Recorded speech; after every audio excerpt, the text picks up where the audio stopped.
द्यावे आणि त्यांना घरी बसून खेळायला सांगा. अखिल भारतीय क्षमा समिती घरी बसून खेळायला सांगा. विधानसभागृह हे शेतकऱ्यांचं, राज्यातल्या कष्टकऱ्यांचं आणि त्या ठिकाणच्या राज्यातल्या जनतेसाठी कायदा तयार करणारं सभागृह आहे. त्या ठिकाणी सर्वसामान्यांचे प्रश्न मांडावे, सर्वसामान्यांना न्याय दिला पाहिजे. त्या ठिकाणी पत्ते खेळायची जागा नाही. ती आपल्या पक्षाचे ते आमदार आहेत, तुम्ही त्यांना मंत्री केलंय, त्या मंत्र्याला अजिबात पदावर ठेवून.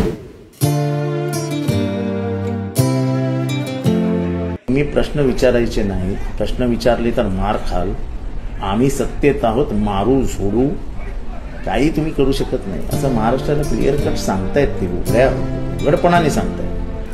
काल सुद्धा छावा संघटनेच्या काही असं काही उग्र आक्रमक असं काही केलं नव्हतं. कोणाला इजा होईल, कोणाच्या अंगावर गेले होते असं काही झालं नव्हतं. नंतर धरून मारले. कारण का मारणाऱ्यांची राजकीय ताकद प्रचंड आहे, प्रशासकीय ताकद प्रचंड आहे.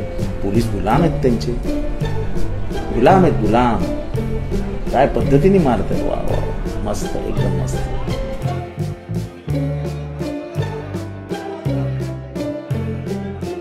या राज्यामध्ये शेतकऱ्यांच्या बाबतीत जर बोलायचं नाही, निवेदन द्यायचं नाही, तुम्हाला सभागृहात पत्ते खेळणारा मंत्री चालतो आणि आम्ही तुम्हाला प्रतिकात्मक आंदोलनाचा भाग म्हणून पत्ते भेट दिले तर तुम्हाला एवढी मिरची झोंबायला लागली. आणि असे नालायक मंत्री तुम्ही तिथं सभागृहात बसवणार पत्ते खेळणारे.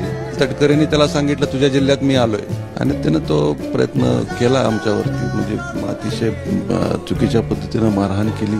तरी पण आम्ही खचून न जाता शेवटी शेतकऱ्यांची बाजू लावून धरणार. माझा जीव जाईल परंतु शेतकऱ्यांची बाजू सोडणार नाही. अहो, जर या राज्यामध्ये शेतकऱ्यांच्या बाबतीत जर बोलायचं नाही, निवेदन द्यायचं नाही, तुम्हाला सभागृहात पत्ते खेळणारा मंत्री चालतो आणि आम्ही तुम्हाला प्रतिकात्मक आंदोलनाचा भाग म्हणून पत्ते भेट दिले तर तुम्हाला एवढी मिरची झोंबायला लागली.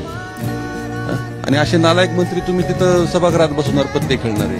तटकरेंनी त्याला सांगितलं तुझ्या जिल्ह्यात मी आलोय आणि त्यानं तो प्रयत्न केला आमच्यावरती, म्हणजे अतिशय चुकीच्या पद्धतीनं मारहाण केली. तरी पण आम्ही खचून न जाता शेवटी शेतकऱ्यांची बाजू लावून धरणार. माझा जीव जाईल परंतु शेतकऱ्यांची बाजू सोडणार.